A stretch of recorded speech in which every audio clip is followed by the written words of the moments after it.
Good morning, students. Now we are going to start chapter 11, the Iron Age Civilization, part 2, social condition.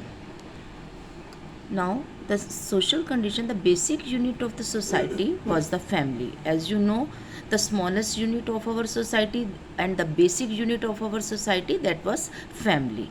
The oldest male member was the head of the joint family. He was known as the गृहपति. जो सबसे बड़ा eldest male member होता था joint family का, उसको जो है वो फैमिली का हेड होता था, उसे गृहपति कहा जाता था. और women were held in great respect. Women की बहुत रिस्पेक्ट थी. दे वर एजुकेटेड वुमेन लाइक अपाला, घोषा, इवन कंपोज्ड हाइम्स. कहते हैं कि उस समय पर वुमेन जो थी वो काफ़ी उनकी रिस्पेक्ट थी और वो एजुकेटेड थी. जैसे अपाला और घोषा, उन्होंने बहुत से ऐसे भजन वगैरह लिखे. और जो पार्टिसिपेशन था वाइफ का, वो असेंशियल था रिलीजियस सेरेमनी में.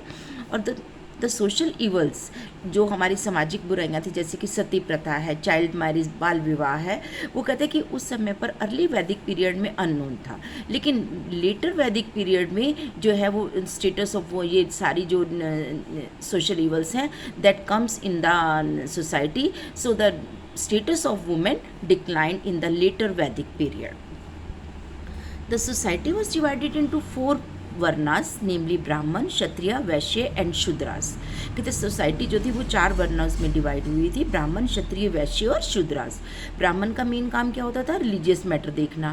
क्षत्रिय का मेन काम क्या होता था कि वो इंटरनल और एक्सटर्नल हार्म से उसको पीपल को प्रोटेक्ट करते थे. वैश्य जो होते थे वो कल्टिवेटर और क्राफ्ट्समैन होते थे. और शूद्रास जो थे वो एज ए लेबरर्स वर्क करते थे. और तीनों उनको जो है क्लासेस को, ब्राह्मण, क्षत्रिय और वैश्य को वो सर्व करते थे. The people of different varnas had the freedom to intermingle, marry or change their occupation. कहते जो अर्ली वैदिक पीरियड में जो पीपल थे, कहते उनको अपने अपने डिफरेंट वर्ना के लोगों को अपना जो है वो आज़ादी थी अपने वो वर्ण को चेंज करने की, अपने ऑक्यूपेशन को चेंज करने की, किसी भी उसमें मैरिज करने की. लेकिन जैसे जैसे लेटर वैदिक पीरियड आया तो वर्ना सिस्टम था वो became hereditary and very rigid. Hereditary means कि क्या है कि अगर एक कोई उनका जो वर्ण है ब्राह्मण है तो ब्राह्मण आगे ब्राह्मण ही रहेंगे, आगे उनके क्षत्रिय ही रहेंगे. अगर उनका ऑक्यूपेशन किसी का कारपेंटर तो आगे उनके बच्चे भी कारपेंटर का काम करेंगे. मतलब मीन्स कि वो चेंज नहीं कर सकते थे. No one could change the occupation और द वर्ना. ना वो वर्ण चेंज कर सकते थे, ना वो अपना ऑक्यूपेशन चेंज कर सकते थे. But there were many areas like north east where social and economic differences were not very sharp. Even the influence of the priest was limited. लेकिन कहते हैं कि कुछ एरियाज जैसे कि नॉर्थ ईस्ट एरिया था, वहाँ पर जो सामाजिक और जो इकोनॉमिक डिफरेंस है वो बहुत ज़्यादा नहीं थे. और इवन कि वहाँ पर जो पुजारी लोग, प्रीस्ट होते थे, ब्राह्मण लोग होते थे, उनका प्रभाव भी बहुत लिमिटेड था. The Upanishad divided men's life into 4 ashrams of 25 years each. अब उपनिषद में लिखा हुआ है कि जो मैन की लाइफ है उसको जो है 25 ईयर्स रखकर 4 आश्रम्स में डिवाइड किया गया है. A man had to spend the first 25 years of his life in a Gurukul where he learned the art of life and religion. कहते हैं पहले 25 years वो कहाँ पर व्यतीत करता है? गुरुकुल में. जैसे अब वो वहीं पर रहते थे, वहीं पर अपना शिक्षा ग्रहण करते थे, वहीं पर रहकर अपना जो है वो गुरुजी के साथ उनका काम करते थे और अपना धर्म की लाइफ बिताते थे. तो उसको जो है this stage was called the ब्रह्मचर्य आश्रम. इसको ब्रह्मचर्य आश्रम कहा जाता है. अब second stage the 25 years means 26 से लेकर 50 ईयर्स तक कॉल्ड द गृहस्थ आश्रम. उसको गृहस्थ आश्रम कहा गया, जो कि when man worked hard, got married and raised a family. और कहते हैं कि जब मनुष्य ने जो है वो नेक्स्ट 25 ईयर्स में उसकी शादी हो जाती है, वो अपनी फैमिली को ग्रो करता है और अपना बहुत हार्ड वर्क करता है, तो उसको जो है वो गृहस्थ आश्रम कहा गया. Next during the third stage that is the Vanaprasthashram. तीसरा कौन सा आ गया? वानप्रस्थाश्रम.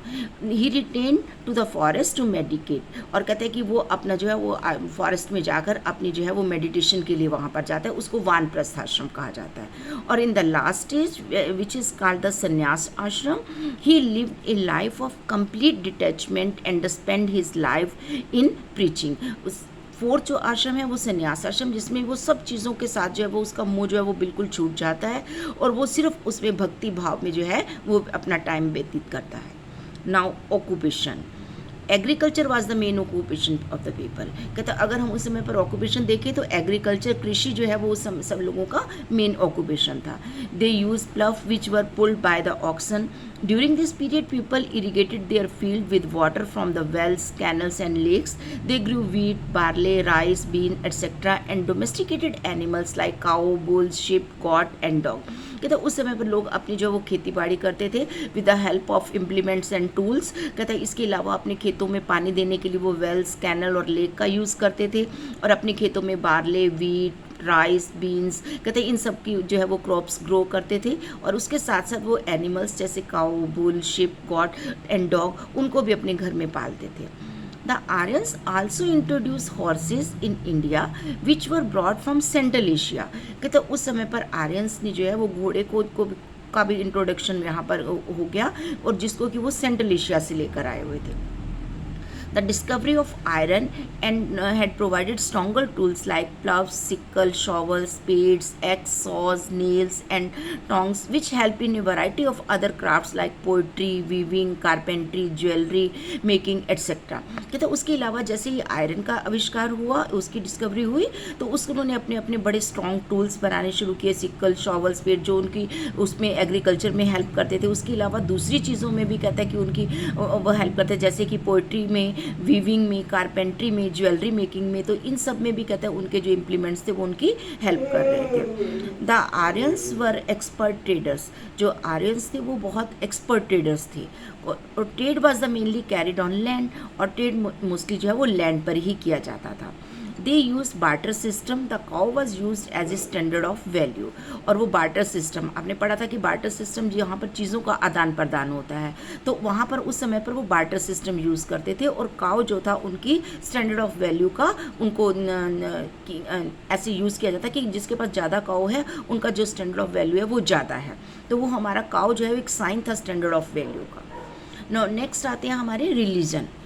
The early Aryans worshipped many gods representing the forces of nature.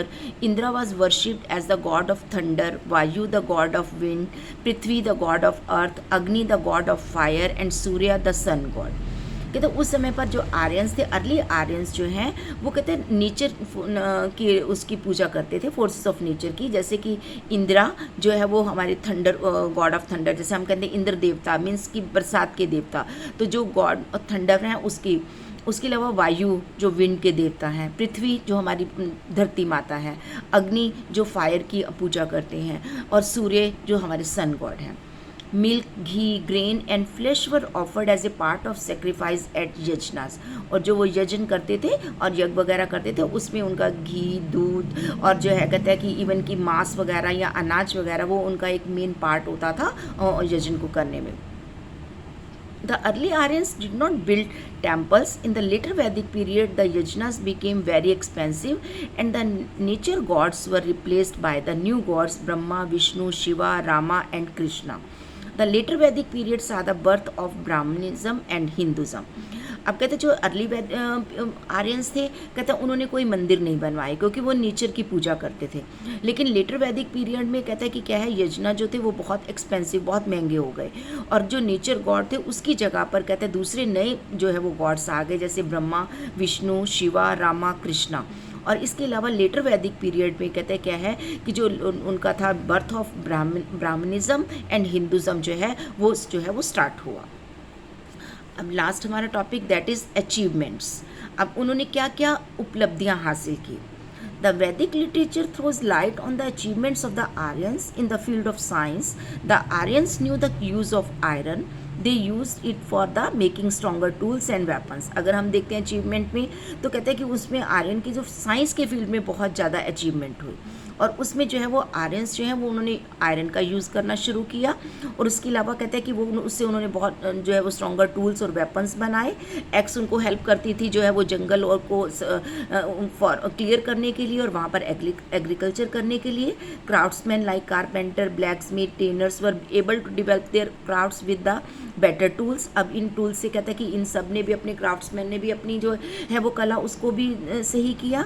और कहता है कि जो दूसरे हमारे वेपन्स थे, आयरन वेपन्स जैसे कि स्पीयर हेड है, स्वॉर्ड है, शील्ड है, वो कहते हैं कि उनको नए एरियाज़ को कॉन्कर करने में उनकी हेल्प की। मैथमेटिक्स को गणित कहा जाता था और इसमें अर्थमेटिक, ज्योमेट्री और अलजेब्रा इंक्लूड था। Vedic people had the knowledge of zero which help them to calculate large numbers. उनको जीरो का ज्ञान हुआ जिसमें कि उन्होंने लार्ज नंबर जो है उसको कैलकुलेट करना उनके लिए ईजी हो गया। और उसके अलावा उन्होंने decimal system, cube root, square root, under root, ये सारी चीज़ें जो है वो उनके उस समय पर उनकी नॉलेज में थी। Astronomy was the favorite subject of the Aryans. कहते हैं एस्ट्रोनॉमी उनका फेवरेट सब्जेक्ट था। दे studied the movement of heavenly bodies, they knew about the movement of the earth on its axis around the sun and the movement of moon around the earth. The Aryans could foretell solar and lunar eclipse. कहते हैं इसके अलावा उन्होंने, आपने पढ़ा हुआ है उसमें हमारी रेवोल्यूशन और रोटेशन, जो अर्थ अपने एक्सिस पर और सन के गिर्द घूमती है उसकी मूवमेंट के बारे में, और उसके अलावा जो है वो सोलर और लूनर, एक चंद्र ग्रहण और सूर्य ग्रहण के बारे में भी उनको पता था। The Vedic literature proves that the Vedic civilization was quite advanced. The people had a happy and simple life. कहते हैं वैदिक लिटरेचर हमें क्या प्रूव करता है कि जो वैदिक सिविलाइजेशन थी वो काफ़ी एडवांस थी, लोग बहुत खुश थे और बहुत सादा जीवन व्यतीत कर रहे थे। The cloths were made of cotton, wool